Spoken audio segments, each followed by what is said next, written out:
Break के बाद खुश आमदीद। और प्रोग्राम को आगे बढ़ाते हैं। हमारी कोशिश थी कि तमाम ही लोगों से बात करें और भी बहुत सारे लोगों से बात करते हैं कि जिस तरह असेंबलियों में ये देखा जा रहा है तो इसका रिजल्ट क्या निकलेगा, हमारी पाकिस्तान की सियासत कहाँ जा रही है, क्या आम आदमी के मसाइल हल होने की तरफ जा रहे हैं या अभी रुकावट है उनमें।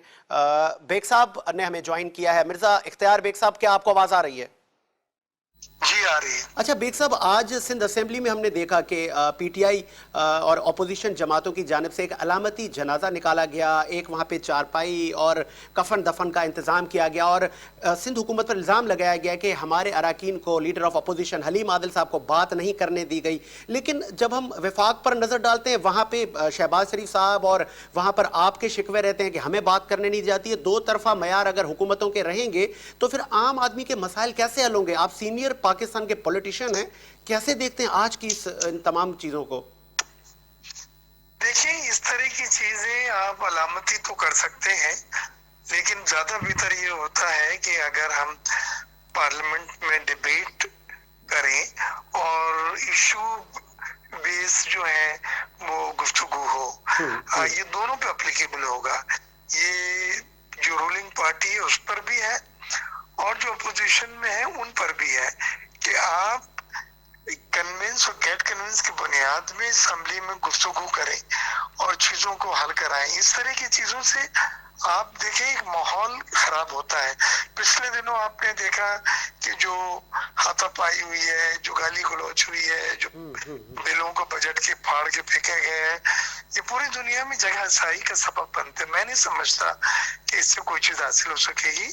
हमें चाहिए कि हम एक दूसरे को उनका रोल अदा करने का पूरा मौका दें और कि फेडरल गवर्नमेंट में जो नेशनल असेंबली की हमारी असेंबली है और ये सिंध असेंबली या इवन केपीके और पंजाब में के रूलिंग हुकूमत को, अपोजिशन को मौका देना चाहिए कि वो पॉइंट ऑफ व्यू पेश करें। और अपोजिशन को भी चाहिए कि उसको एक सुलझे हुए तरीके से फैक्ट्स एंड फिगर के साथ पेश करें ताकि वो कन्विंसिंग उस पर कोई फैसला किया जा सके।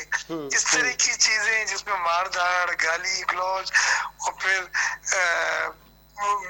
मैं तो इसका बिल्कुल ख्याल नहीं हूँ। असेंबली के अंदर एक डेकोरम मेंटेन करना चाहिए और उस डेकोरम के हिसाब से मैं समझता हूँ ये जरूरी है कि एक दूसरे में सब्र का मादा पैदा हो, उसमें एक दूसरे को सब्र करने का जज्बा हो।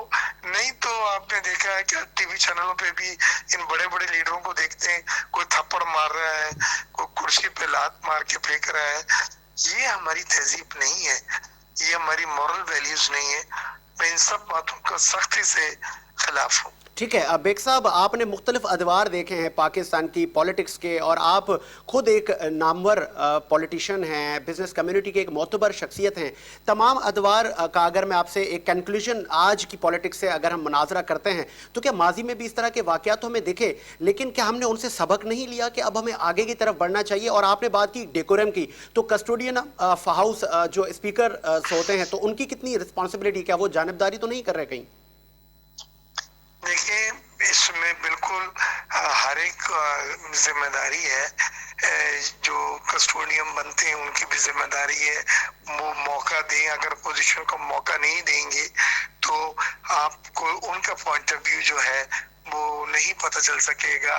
लेकिन पोजीशन की भी जिम्मेदारी है कि वो तमीज के दायरे में रह के डेकोरम के साथ अपनी इशू बेस बात करें और इसमें सब्र और जब्त का दामन को हाथ से न जाने दें। ये है जो माजी में भी जहाँ जहाँ जिस वक्त पे चीजें नहीं हुई आपने देखा उसमें अगलीनेस नजर आई है, उसमें बसूरती आपको नजर आई है असेंबलियों में। और अब भी आपने देखा है कि इससे कुछ नहीं सीखा गया और वो यही कोशिश करते हैं कि दूसरे को जो है वो बिल्कुल दीवार से लगा दिया जाए, बोलने न दिया जाए और वो शायद उनकी फतह हो। फतह ये नहीं होती, फतह ये होती है कि असेंबली में दोनों साइड को जो है स्पीकर को सुनना चाहिए और दोनों चीजों के मिनट्स और रिकॉर्ड होने चाहिए ताकि आवाम को दोनों का पॉइंट ऑफ व्यू पता चल सके। ٹھیک ہے، ایک لاسٹ آپ سے سوال کروں گا، چونکہ آپ کا گہرا تعلق رہا ہے پاکستان پیپلز پارٹی سے، آپ نے محترمہ بے نظیر بھٹو کے ساتھ بھی سیاست کی ہے، کیا پاکستان پیپلز پارٹی تو مطلب ایک پارلیمنٹ پر بلیو کرتی ہے؟ تو پاکستان پیپلز پارٹی پر جب آج ہماری بلال غفار صاحب سے بات ہوئی تو انہوں نے یہ کہا کہ ہمیں بات نہیں کرنے دی گئی، مطلب ہمارے بالکل نہیں سنی ہماری جاتی، تو کیا پیپلز پارٹی بھی اب کس طرف جا رہی ہے؟ کیوں نہیں موقع دیا گیا؟ آپ کو نہیں لگتا کہ ان کو نظر ثانی کرنی چاہیے؟ یہ ہے کہ ہم نے ابھی پی ڈی ایم میں کیوں نہیں ریزائن کیا، صرف یہ کہ ہم نے اور بلاول صاحب نے یہ بڑا واضح کہہ دیا زرداری صاحب نے کہ جی ہم ایوان کی سیاست کرتے ہیں، ہم اسمبلیوں میں بیٹھ کے اپنا موقف بیان کریں گے، ہم استعفا کر کے اسمبلیوں سے باہر آ کے کی سیاست پہ بلیو نہیں کر سکتے۔ تو ہمارا تو بڑا واضح ہے کہ ہم اسمبلیوں کو وہ رسپیکٹ دیتے ہیں، وہ ہمارے لیے مقدم ہے، اور یہ آپ نے دیکھا ہے کہ ہم نے ریزائن کرنے کی وجہ سے نہ کرنے کی وجہ سے ہم نے پی ڈی ایم سے بھی باہر آ گئے۔ لیکن یہ دوسری جماعتوں کو بھی اسی انداز میں سوچنا ہوگا جو نہیں سوچا جا رہا ہے، اور اس کی وجہ سے یہ ایک ہوسٹائل ماحول پیدا ہوتا ہے، اور یہ ہمارا لوگوں کی اس طرح سے مسائل حل نہیں ہوں گے، بالکل نہیں ہوں گے۔ اس میں نہ لیجسلیشن ہوگا، نہ دونوں سائڈ کا انپٹ ہوگا، اور نہ پبلک ایشوز جو ہیں وہ مناسب طریقے سے ریز کیے جائیں گے۔ ٹھیک ہے، ٹھیک ہے بیگ صاحب، ایک لاسٹ میں آپ سے میں ٹیک لوں گا، ایک خبروں نے گردش کیا کہ کہیں ہم صدارتی نظام کی طرف جا رہے ہیں، تو آپ کو لگ رہا ہے کہ یہ ماحول تو کہیں نہیں بنایا جا رہا ہے کہ واقعی ملک میں کوئی صدارتی نظام ان قریب ہے؟ کیونکہ آپ سے بہتر تو یہ کوئی نہیں بتا سکتا یہ کس طرف ہم جا رہے ہیں، کہیں راستے ہموار تو نہیں کیے جا رہے؟ ایک پٹیشن بھی داخل کی گئی ہے کسی جماعت سے، اور اس میں وہ ملک میں صدارتی نظام کے لیے ریفرینڈم کی بات چیت ہو رہی ہے، اور یہ جو آج کل اس حکومت میں جس طرح سے ناکامی ہوئی ہے تو ایک بڑی اسٹرانگ فیلنگ ہو رہی ہے کہ اس میں الیکٹڈ لوگ جو ہیں وہ بری طرح ناکام ہیں، نہ وہ کیبنٹ پہ ہیں، نہ وہ کابینہ میں ہیں، اور آپ نے ٹیکنوکریٹ امپورٹ کر کے کام چلا رہے ہیں۔ تو اگر یہ کرنا ہے تو پھر سیدھا سیدھا صدارتی نظام بنائے، اور صدر کو اختیار ہو کہ وہ پروفیشنل لوگوں کو ہائر کر کے کابینہ بنا کے مجلس شورا بنا کے اپنا کام چلائے۔ تو دیکھیں جب آپ کے پارلیمنٹری نظام فیل ہو رہا تھا یا لوگوں کو مایوسی ہو رہی ہوتی ہے، اس وقت یہ باتیں گردش کرتی ہیں۔ اب وہ باتیں اس لیے بھی کبھی کبھی ہوتی ہیں کہ ایک ساؤنڈنگ ہو، تاکہ جو لوگ بیٹر کرتے ہیں ان کو پتہ چل سکے کہ لوگوں کا کیا تاثر رد عمل ہے، اس لیے بھی یہ باتیں گردش کرتی ہیں۔ پاکستان پیپلز پارٹی نے بہت جمہوریت کے لیے قربانیاں دی ہیں، لاسٹ میں آپ کیسے ڈیفینڈ کریں گے؟ دیکھیں ہم یہ سمجھتے ہیں کہ جمہوری نظام اور آئینی جو طرز حکومت ہے ہم اس کو سپورٹ کرتے ہیں۔ اب اگر کوئی سسٹم آپ چینج کرنا بھی چاہتے ہیں تو اس کا آئین میں پورا طریقہ کار اور پروویژن ہے، اور اس کے لیے اکثریت کی بنیاد پہ فیصلے ہوتے ہیں، 2/3 میجورٹی کے اوپر فیصلے ہوتے ہیں۔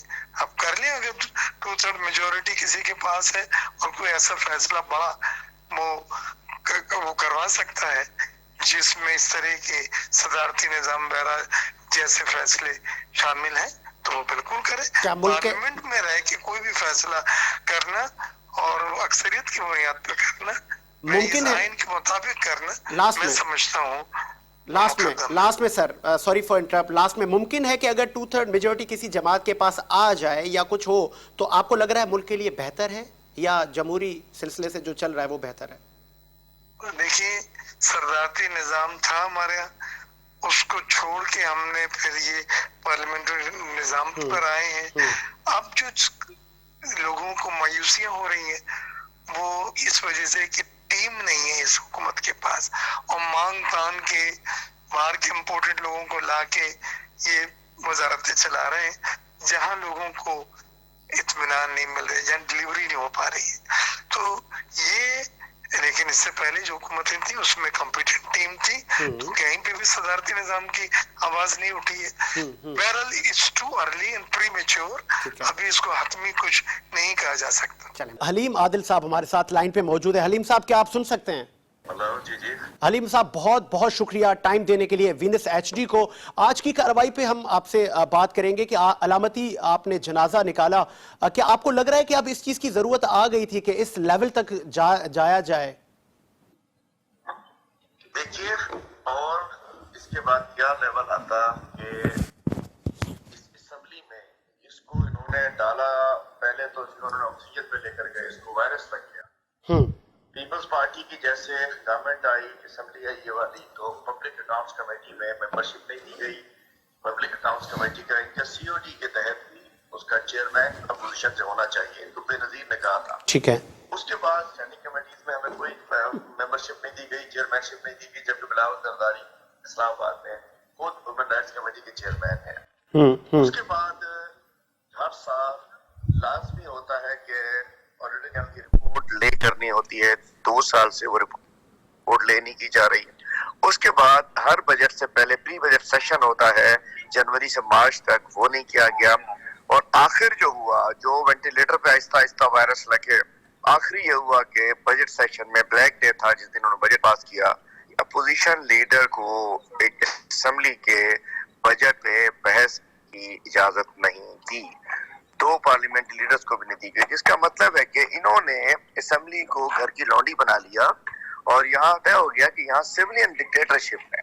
ये अपने आप को जागीर समझते हैं, बादशाह समझते हैं, और इन्होंने तमाम डेमोक्रेटिक नॉर्म्स को इन्होंने तबाह कर दिया। इन्होंने जो जमहूरी रिवायत हैं उसको तबाह कर दिया, और जो कानूनी हक था हमारा कि 1400 अरब का इनके पास बजट था जिसको इन्होंने बट्टे खाते लगाने का इन्होंने प्लान करके लाए थे, उसके अंदर रहते हुए इन्होंने जो पिछले 13 साल में 8900 अरब से ज्यादा इन्होंने पिछले 13 साल में इनके पास आए हैं। और रिजल्ट ये निकला है कि उसमें भी ऑडिटर जनरल कहता है कि 1400 अरब की करप्शन हुई है। और डेवलपमेंट की जो बजट था 1650 अरब का, उसके अंदर प्लानिंग एंड डेवलपमेंट कहता है कि उसके अंदर 40% करप्शन हुई। तो इस लिहाज से पिछले 13 साल में 2000 अरब की करप्शन रिपोर्ट हुई है सरकारी तौर पे, ऑडिटर जनरल की तरफ से भी और प्लानिंग एंड डेवलपमेंट डिपार्टमेंट की तरफ से भी। उसके बावजूद एक बजट को आके फौरी तौर पे आए और हमें धोखाधड़ी करें, हमारे साथ धोखा देकर हमसे ये बजट पास करके चले जाएं, तो फिर क्या करते। आज देखिए, हमने एहसास दिलाने के लिए, दुनिया में बहुत सारे तरीके होते हैं, हमने कोई असेंबली को आग नहीं लगाई, हमने कोई बजट की कॉपियां नहीं इनकी तरह फाड़ी, लेकिन हमने एहसास दिलाने के लिए हमारे साथियों ने, हमारे एमबीएस ने एहतजाज किया। ठीक है जमहूरियत को इन्होंने। ठीक है हलीम आदिल साहब, दोहरा मयार क्या नहीं है कि आप पर भी विफाक में इल्जाम है कि पीटीआई हुकूमत शहबाज शरीफ और दीगर अपोजिशन अरकान को बोलने की इजाजत नहीं देती, और यही रवैया मुमकिन सिंध हुकूमत ने किया, तो इन दोनों चपकलिश में नुकसान तो अवाम का है। अवाम के लिए आपने एहतजाज किया जो कि आपका आईनी हक है, तो ये क्या ब्लेम गेम की पॉलिटिक्स, और जो आप करेंगे वो हम भी ये करेंगे, तो आम अवाम का फिर क्या होगा हलीम साहब? क्या शहबाज शरीफ ने तकरीर नहीं की 4 दिन? तो बताइए। ठीक है, शहबाज शरीफ ने असेंबली का इतना माहौल खराब होने के बावजूद, मेरा तो पॉइंट ये है, इस सारे माहौल खराब होने के बावजूद शहबाज शरीफ साहब ने तकरीर की। ठीक है, जितनी हमारी लव स्टोरी उनके साथ है, वो दुनिया को बताया कि बिल्कुल नहीं बनती हमारी उनसे, लेकिन चूंकि उनका आईनी हक था और उसको स्पीकर साहब ने तकरीर कराई, कुछ भी किया, सेटल किया। इन्होंने तो नहीं कराई ना, 4 दिन में उनकी कंप्लीट हुई, हालात खराब होते थे, लेकिन ये नहीं हुआ कि शहबाज शरीफ को फारिग कर दिया कि नहीं जी आप बजट ओपन नहीं, जबकि उन्होंने सेशन ओपन करना था। सिंध असेंबली में सेशन क्लोज जो है वो पोजीशन लीडर करता है। तो बस बात यह है कि वहां तो तकरीर हुई ना, यहाँ तो कुछ नहीं हुआ। ठीक है, एक आखिरी सवाल कि इस तरह की चेमा गोइयां और गर्दिश कर रही हैं खबरें कि ये जो माहौल है तमाम असेंबलियों का, बलूचिस्तान असेंबली के हालात भी आपने देखे, विफाक और अब सूबे में भी हम देख रहे हैं, क्या कहीं सदारती निजाम की तरफ तो हमें नहीं लेके जाया जा रहा? देखिए, मैं तो नहीं समझता कि ऐसा कुछ होने जा रहा है, लेकिन बात यह है कि माहौल है नहीं ठीक, इसको ठीक होना चाहिए। और मुझे खुद अफसोस है ये जो कुछ हुआ नहीं होना चाहिए था। हमें इदारों की इज्जत का ख्याल रखना चाहिए। पार्लियामेंट एक इदारा है, लेकिन जब उसको घर की लौंडी बना लिया जाए तो रिजल्ट यही निकलता है। Custodian of house Siraj Durrani साहब का आपको लग रहा है कि वो जानिबदार हैं? वो कुछ नहीं, वो बेचारे हैं, बेचारे। बातें बड़ी दबंग दबंग करते हैं, लेकिन वो बेचारे जो चीफ मिनिस्टर वगैरह उनसे कहते हैं ऐसे करना है ऐसे करना है, چیف منسٹر کا مکیش کاولا بھی جو کہتا ہے بیچارے وہ بھی وہ کر رہے تو بیچارے ہیں ٹھیک ہے کہاں چلا رہے ہیں ان سے ہمارا کیا گلا ان کو تو جو ڈائریکشن ملتی ہے آگے کیا لائے عمل ہے لاسٹ میں حلیم عادل صاحب آگے کا کیا لائے عمل ہے آپ کو لگ رہا ہے کہ آؤٹ پٹ آئے گا اس احتجاج کے بعد عام آدمی کے مسائل حل ہوں گے یا جو بجٹ ہے یہ خرچ ہوگا اکارڈنگلی نہیں جی بات یہ کہ یہ تو انشاءاللہ جب سے ان مافیا سے جان چھٹے گی اس کے بعد ہی کچھ ہوگا لیکن ہم اپوزیشن میں ہیں ہم انشاءاللہ اپنی چوکیداری کریں گے اپنے پیسوں کی اپنے سب چیزوں کی چوکیداری کریں گے اور ان کو ہم بدماشی نہیں کرنے دیں گے اللہ خیر کرے گا انشاءاللہ اس وقت ہمارے ساتھ رکن پارلیمنٹ جناب غلام جیلانی صاحب موجود ہیں جیلانی صاحب آپ کو آواز آ رہی ہے جی الحمدللہ بہت شکریہ وقت دینے کے لیے غلام صاحب آپ سینئر پولیٹیشین ہیں اور پاکستان کی سیاست پر بھی آپ کی گہری نظر ہے اور آج آپ تھے بھی اس تمام کارروائی میں آج علامتی جنازہ نکالا گیا تو آپ کو لگ رہا ہے کہ جس اسمبلی میں عام آدمی کی بات کرنی چاہیے اور وہاں پہ قانون سازی کرنی چاہیے وہاں پارلیمنٹیرین اس لیول تک چلے جاتے ہیں تو کیا یہ اب اس سچویشن تک ہم آ چکے ہیں کیا اب بس ہمیں یہی راستے اختیار کرنے چاہیے دیکھیں اس سے پہلے جو ہے اپوزیشن نے وہ تمام راستے اختیار کیے جو قانونی تھے ٹھیک ہے لیکن اس پہ کسی پہ بھی جو ہے وہ 1% بھی جو ہے سی ایم صاحب اور جو اسمبلی کے اسپیکر ہیں آغا سراج درانی صاحب وہ امپلیمنٹ کروانے کے لیے تیار نہیں ہیں ٹھیک ہے اب آخری راستہ عوام کے پاس جانے کا بچتا ہے روڈ پہ نکلنے کا بچتا ہے یا ہر وہ راستہ اختیار کرنے کی اب اپوزیشن کو ضرورت ہے جس سے ہم عوام کو یہ میسج دے سکیں کہ ہم اپنا کام جو ہے وہ اسمبلی میں بیٹھ کے کر رہے ہیں لیکن اسمبلی کے اندر جو لوگ جنہوں نے ان چیزوں پہ امپلیمنٹ کرانا ہے انہوں نے کراچی سے جو بغض کراچی رکھا ہوا ہے پہلے وہ بغض مہاجر کہلاتا تھا لیکن اب وہ ساری چیزیں ختم کر کے اب وہ کراچی سے بھی بغض رکھنے لگ گئے جس کی وجہ سے یہ صورتحال پیدا ہو گئی ہے کہ اب یو سیز کا جو بجٹ آتا تھا وہ تک بھی جو ہے وہ اے سی اور ڈی سی مل کے کھا رہے ہیں اچھا اب اس صورتحال میں کہ 5 لاکھ روپے کا یو سی کو بجٹ آ رہا ہے اس میں 2.5 لاکھ روپے تک جو ہے سیلریز کے نکالنے کے بعد 2.5 لاکھ روپے بچتے ہیں اور 8 مہینے سے 10 مہینے سے جب سے بلدیہ ختم ہوئی ہے اگر ان کو کیلکولیٹ کیا جائے تو تقریباً ایک یو سی میں 30 لاکھ روپے ہونے چاہیے لیکن اگر آج آپ یو سی سے فنڈ اٹھا کے دیکھتے ہیں سیکرٹری سے پوچھتے ہیں تو وہ بولتا ہے کہ میرے پاس تو زیرو تو اب اس صورتحال میں مجھے بتائیں گے جب اتنی نیچلی سطح تک جا کے جو ہے وہ کرپشن یہ سندھ گورنمنٹ کر رہی ہے تو اس میں پھر اپوزیشن کے پاس کیا راستہ بچتا ہے اسی لیے خالد بھائی نے جس طریقے سے کہا کہ اگر ایوانوں میں اور اسمبلیوں میں جو ہے وہ فیصلہ نہیں ہوتا تو پھر عوام کے بعد روڈ کا حق تو ہے نا ٹھیک ہے تو آپ ٹھیک ہے آپ کو لگ رہا ہے کہ یہ تمام چیزیں جب آپ کر رہے ہیں ٹھیک ہے آپ کا یہ آئینی حق ہے لیکن ایک عام نوجوان کو میسج کیا جاتا ہے کہ جن ہم الیکٹیبلز کو ہم الیکٹ کر کے بھیجتے ہیں اسمبلی میں کہ وہ ہماری جا کے وہاں بات کریں تو جب بات نہ سنی جائے ٹھیک ہے احتجاج آپ کریں لیکن آپ کو نہیں لگتا کہ احتجاج کے دائرہ کار ہونے چاہیے پیرامیٹرز ہونے چاہیے ایسا نہ ہو کہ اس قدر ہم چلے جائیں کہ اخلاقیات کا فقدان پہلے بھی ہمیں نظر آ رہا ہے چاہے ہم وفاق یا صوبوں کی بات کرتے ہیں تو کوئی کچھ تو چیزیں طے کرنی چاہیے تو وہ کس کا کام ہے وہ بھی آپ پارلیمنٹیرینز کا ہی کام ہے جی پارلیمنٹیرینز کا بالکل کام ہے کہ اپنے اخلاقی حدود کو جو ہے برقرار رکھیں لیکن ایم کیو ایم وہ واحد جماعت ہے کہ جس کے پارلیمنٹیرینز جو ہے وہ گراس روٹ لیول تک جا کے کام کرتے ہیں اور ان کو ہر اس گھر کی پوزیشن کا پتہ ہے جو شہر کراچی سے وابستہ ہے کہ اس گھر میں جو ہے 15 سے 20 ہزار روپے مہینے کی مزدوری کرنے والا ایک شخص رہ رہا ہے اور 15 سے 20 ہزار روپے میں سے وہ 15 ہزار روپے اور 12 ہزار روپے گیس بجلی کے بلوں میں جو ہے وہ جمع کرا دیتا ہے 8 ہزار روپے کرایہ دینے کے بعد وہ بیچارہ روڈ پہ کھڑا ہوتا ہے کہ اب میں پورے مہینے جو ہے اپنے بچوں کا گزارا کس طریقے سے کروں گا کس طریقے سے میں انہیں 2 ٹائم کی روٹی کھلاؤں گا تو یہ جب ساری باتیں سامنے آتی ہیں میرے بھائی تو اس وقت پتہ چلتا ہے کہ پارلیمنٹیرین کی کیا جو ہے وہ اسٹرگل ہونی چاہیے ٹھیک ہے لاسٹ میں غلام جیلانی صاحب آپ کو نہیں لگ رہا کہ یہ دوہرا معیار ہے کہ جب ہم قومی اسمبلی میں نظر ڈالتے ہیں تو وہاں پہ لیڈر آف اپوزیشن کو بات نہیں کرنے دی جاتی جب ہم یہاں پر سندھ میں دیکھتے ہیں تو یہاں پر آپ کو اس غریب آدمی کی بڑی پریشانی اور ہونی بھی چاہیے تو آپ کو نہیں لگ رہا کہ جب وفاقی حکومت مہنگائی پر کنٹرول کرنے میں ناکام رہی تو یہ احتجاج آپ کو وہاں پر بھی کرنا چاہیے تھا بالکل وہاں پہ بھی اس پہ احتجاج ہے اور دیکھیں ہمارا ہم جو پارلیمنٹیرین ہیں وہ سندھ اسمبلی کے ہیں نا میرے بھائی نہیں تو وہاں پہ آپ وفاق کے اتحادی ہیں تو وفاق کو آپ وہاں پہ بھی تو بتا سکتے تھے کہ آپ اگر عام آدمی کا مسئلہ حل نہیں کریں گے تو ہم آپ کو بھی آڑے ہاتھوں لیں گے ہم اتحاد کا ایسا نہیں رہیں گے بالکل ایسا ہی ہے. جو ابھی ہماری آخری جو وفد کی ہماری ملاقات ہوئی جس کی سربراہی ہمارے کنوینئر خالد مقبول صدیقی بھائی نے بھی کی تھی, اور اس میں بھی دو الفاظ میں کہا گیا کہ بھائی صبر کا پیمانہ لبریز ہو رہا ہے کراچی کی عوام کا. اب خدارہ اس کے لیے جو ہے وہ صرف بربلی باتوں سے جو ہے گزارا نہیں ہوگا. شہر کراچی کے لیے کوئی بڑا اقدام اٹھانا پڑے گا. لیکن اب ہم جو یہاں اسمبلی میں موجود ہیں تو ہم تو یہاں کی اسمبلی میں یہاں کے کرتا دھرتاؤں کو ہی بولیں گے نا. اب وہ جو ہے کسی بات کو سننے کے لیے تیار نہیں ہے. پوائنٹ آف آرڈر پہ وہ جو ہے بات سننے کو تیار نہیں ہے, تو پھر اسمبلی میں بات کس سے کی جائے؟ ابھی جی ڈی اے ارکان سے بھی میری بات ہو رہی تھی, مخدوم محسن صاحب سے. انہوں نے بھی کہا کہ اگر وفاقی حکومت اگر مہنگائی میں یا جس طرح وفاق کے بھی معاملات, ہمیں وفاق سے بھی بہت سارے شکوے ہیں اور یہی شکوے ایم کیو ایم پاکستان کو بھی رہے ہیں, لیکن اگر وفاق کے جو کراچی پیکج کی باتیں ہوتی رہیں یا اگر ایک ٹرانسپورٹ کی سفری سہولیات سندھ حکومت نے نہ دی تو وفاق بھی دے سکتا ہے. آپ کراچی کو آن کرتے ہیں اور یہیں سے آپ مینڈیٹ لے کر آئیں, تو وفاق اگر کہیں پہ کوئی تاخیر کر رہا ہے تو آپ وفاق سے بھی تو الگ ہو سکتے ہیں. آپ پی ٹی آئی کی سب جماعت تو نہیں ہے. بالکل, اور اس چیز پہ جو ہے وہ عامر بھائی کا موقف جو ہے وہ بڑا اسٹرکٹلی آیا تھا کہ ساری چیزوں کو جو ہے وہ دیکھا جائے, ورنہ جو ہے وہ ایم کیو ایم کے لیے تمام دروازے احتجاج کے جو ہے کھلے ہیں, چاہے وہ وفاق ہو چاہے سندھ گورنمنٹ ہو.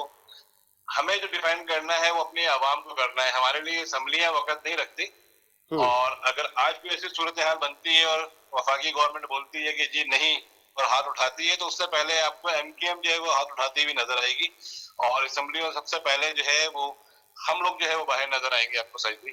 چلے, بہت شکریہ غلام جیلانی صاحب وقت دینے کے لیے. پروگرام کو آگے بڑھاتے ہیں. اس وقت ایاز میمن موتی والا صاحب ہمارے ساتھ موجود ہیں. ایاز صاحب سن سکتے ہیں آپ؟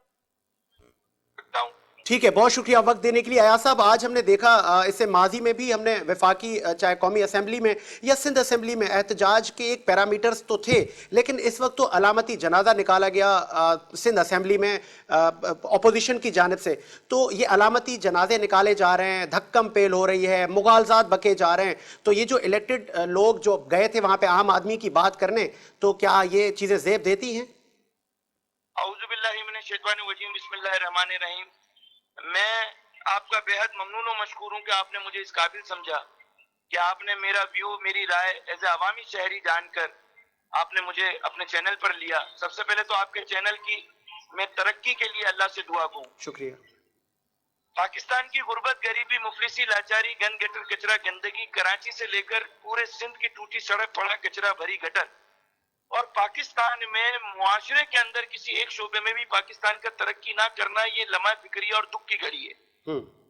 صوبائی اسمبلی ہو, قومی اسمبلی ہو, ریاستی ادارے ہو, پوری دنیا میں جمہوریت میں ایز اے پارلیمنٹرین اور ایز اے عوام الناس کو اپنے حقوق کے لیے, عوامی معاشرے کی ترقی کے لیے احتجاج کرنے کا رائٹ اور حق ملتا ہے. بالکل. لیکن پاکستان میں صوبہ سندھ میں کراچی میں علامتی جنازہ نکالا جا رہا ہے. وہ ایز اے صوبائی اسمبلی کے ممبر اپوزیشن ہونے کے ناطے ان کا رائٹ ہے. میں اس کی بھرپور تائید کرتے ہیں, اور ان کو میں اجازت مطلب کہتے ہیں کہ ان کو میں قابل فخر اور سلام پیش کرتا ہوں کہ انہوں نے علامتی ایک یہ آج احتجاج نکالی.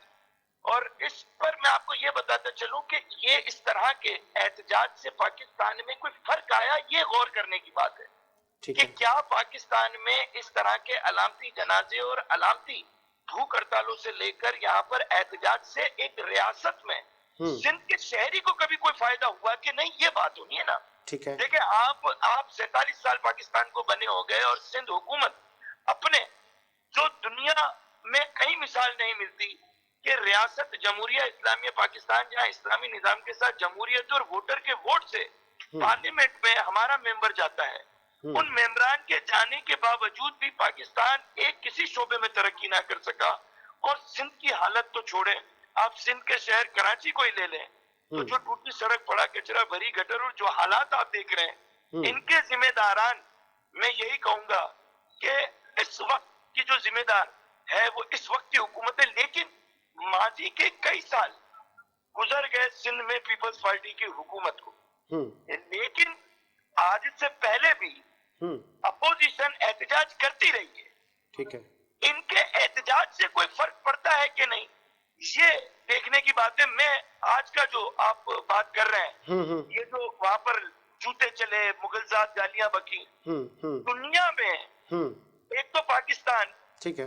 टेररिस्ट लोगों के दिलों में बसा हुआ है, इन्वेस्टर पाकिस्तान में आता नहीं, सयाहत तबाह हो गई, हमारे यहाँ पर बिजनेसमैन आता नहीं। और अगर इस तरह की तस्वीर पाकिस्तान के दुश्मनान, जिनमें मैं माजरत के साथ अगर नाम लेना चाहूं भारत का, कि हिंदुस्तान इस वक्त हमारा पड़ोसी वो मुल्क दुश्मन है जो हमारी छोटी छोटी बात को इंटरनेशनली मीडिया पर जाकर पाकिस्तान की बदनाम करने की साजिश का पहला वो हमारा दुश्मन है।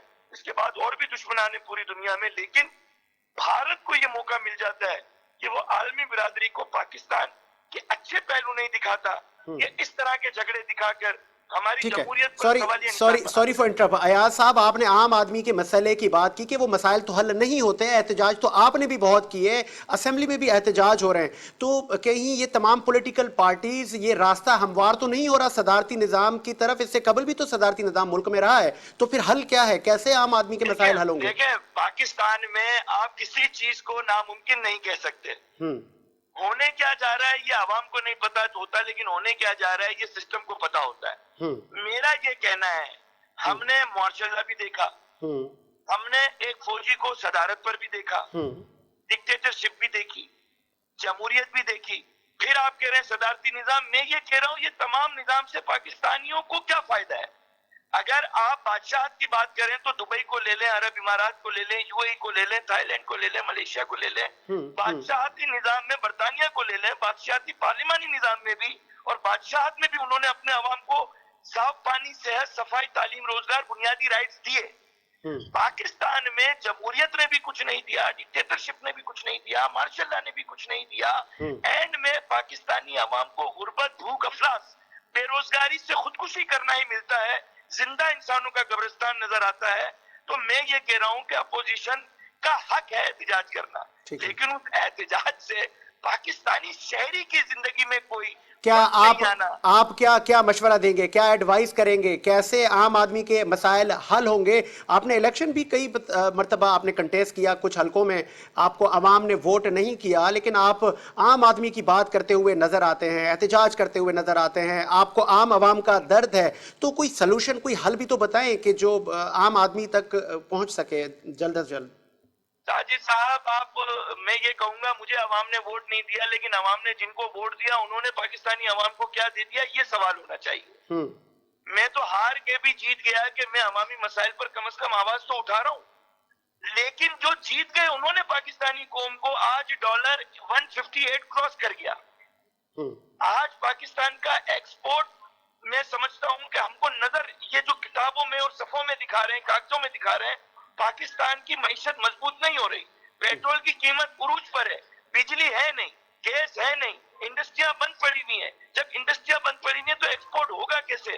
और मैं ये कहूंगा कि अगर पाकिस्तान में अवाम के वोट से हुकूमतें आती हैं, तो अगर अवाम के वोट से दुनिया में जहां जहां हुकूमतें आती हैं वो कौम कभी गरीब नहीं रहती। तो पाकिस्तान में तो वोट भी सवालिया निशान है कि जमहूरियत में पाकिस्तान बर्बाद, जमहूरियत में गरीब। मैं 5 हल्कों से इलेक्शन लड़ा, लेकिन मैं अपने जमीर से मुतमईन हूँ। आजाद हैसियत से मैंने अवाम को ये पैगाम पहुंचाया कि जब तक पाकिस्तान में सियासत से मुंह मोड़ते रहोगे आप, हम अवाम से कमतर हुक्मरान हम पे राज करते रहेंगे।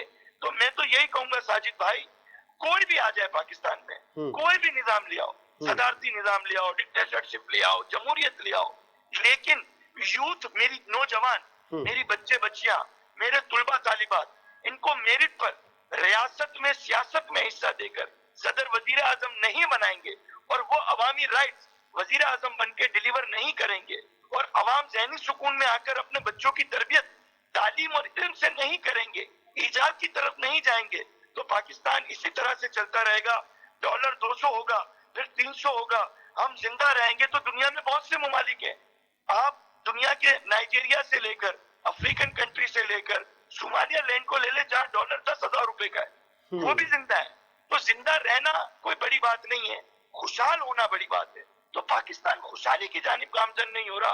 तो मैं एहतजाज को बुरा नहीं कहूंगा, लेकिन इस एहतजाज से पाकिस्तान में तब्दीली नहीं आई, सिंध के अवाम को एक दिन का कोई रिलीफ ना मिले। तो ये एहतजाज को मैं ये इनकी मिली भगत ही कहूंगा कि ये दिन में पार्लियामेंट में एक दूसरे से लड़ते हैं और रात को एक साथ बैठकर जिंदगी की अय्याशियां करके अगले दिन पाकिस्तानी कौम को, सिंध के अवाम को बेवकूफ कैसे बनाना है, इस पर ये फार्मूले और स्क्रिप्ट तय करते हैं और वही सिलसिला हर रोज सुबह चलता है। पाकिस्तानी कौम सो के जागती है ये समझ के कि सुबह बेहतर हो जाएगा, लेकिन ये बेहतर करना ही नहीं चाहते। ये आपको दुनिया के माल का खरीदार बनाकर, आपकी कौम को गरीब मुफ्लिस रखकर, दुनिया के माल के लिए नौकर बनाकर आपको ईजाद की तरफ नहीं ले जाएंगे।